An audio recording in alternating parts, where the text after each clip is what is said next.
Hi, this is an example of how to do the independent samples t-test in PSPP. So we opened up our data file. We have our group variable, which is, we have two groups, 1 and 2, and then we have our variable that we're going to analyze, the ACT score. So if you want to do the independent samples t-test, you can go to Analyze, Compare Means, and we choose the independent samples t-test. The test variable which we click in here is ACT score. We highlight it and click it over, and the grouping variable comes down here to the grouping variable. And then we're good so far. The last step that we have to do is to define the groups, which group 1 has a value 1, group 2 has a value 2. If we would have coded the groups differently, for example, group 12 and group 14, we would type in group 12 and group 14. So this is basically arbitrary. Oh, and I hit cancel. I'm going to have to do it all over again. So independent samples t-test, test variable, ACT score over, group, to the grouping variable, define groups 1 and 2, hit continue, and now I'm ready to hit OK. If I would want to change the confidence interval, I could do that here under option, but I'm just going to leave it at the 95% level. I hit OK, and I get the result. We have to go over here into the output, and now we see that the output is where you get your results. Right? We see here in the beginning it says get file. That was when I told it go get this data, the independent samples exercise data. For your computer would be the path where your data file is stored at, plus the name of the data file that you're opening. And then this here is the syntax. This is the program talking to itself, and it says, hey, perform a t-test. The variable is ACT. The groups is the group variable, and then 1 and 2. And missing, do the analysis of missings as well. We don't have any missing, so we don't need to worry about that. And then the criteria is confidence interval of 95. First, you get the group statistics. We get the mean for the experimental group and the mean for the control. And we see the n in both groups 10, 10 and 10. And then the standard deviation for the experimental group is 4.56, and for the control groups it's 5.08. And the standard error for the mean 1.44 for the experimental group, 1.61 for the control group. So here you have all the information to calculate the t-test. Right?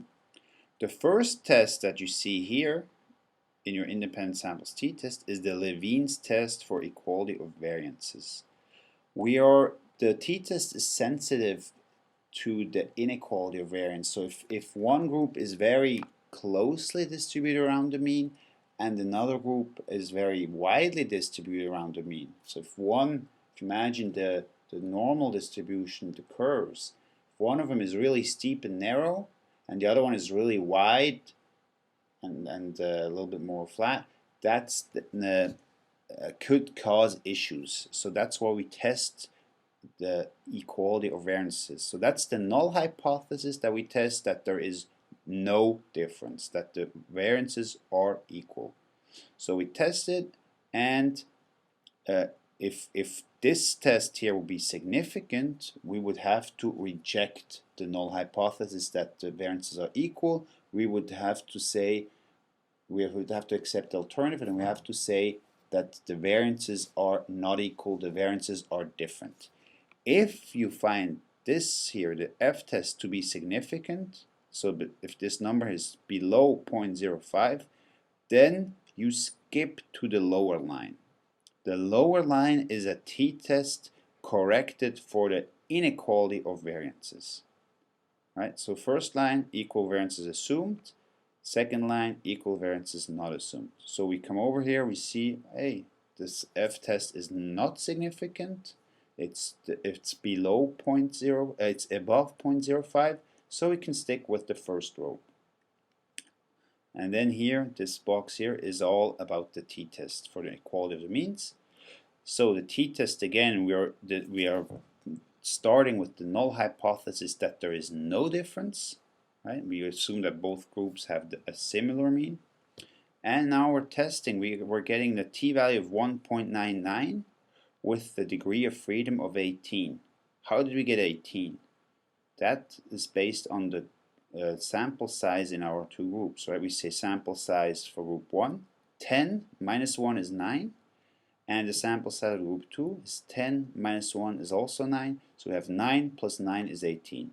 So 18 is our degrees of freedom, and the significance, the two-tail significance to get a value of t when in fact there is no difference is 0.06, right? So we're looking for values below 0.05 if we're doing the two-tail test. So in this case, if we had a two-tail test, if we had a non-directional hypothesis, we would not reject our null, we would stay with our null, we would say there is no difference. Now, if you would have had a directional hypothesis, you would do a one-tailed test, so you would be allowed to divide this probability here that you get here, you would be allowed to divide it by 2, because you're only looking at one side of the distribution. Here we're looking at both sides, so imagine it's 0.03 on one side, 0.03 on the other. Now we're just going to divide that 0.03 for one-tailed, which would be below 0.05, so we would accept the alternative, we would reject the null. So that shows importance of your hypothesis and the directionality. And then here just the mean difference, 4.3, that's 26.9 minus 22.6, 4.3, and then the standard error of this difference. And if you actually divide the mean difference by the standard error of the difference, you get the 1.99. And then also here, the lower and upper limit of the 95% confidence interval of the difference. That was the independent samples t-test in PSPP.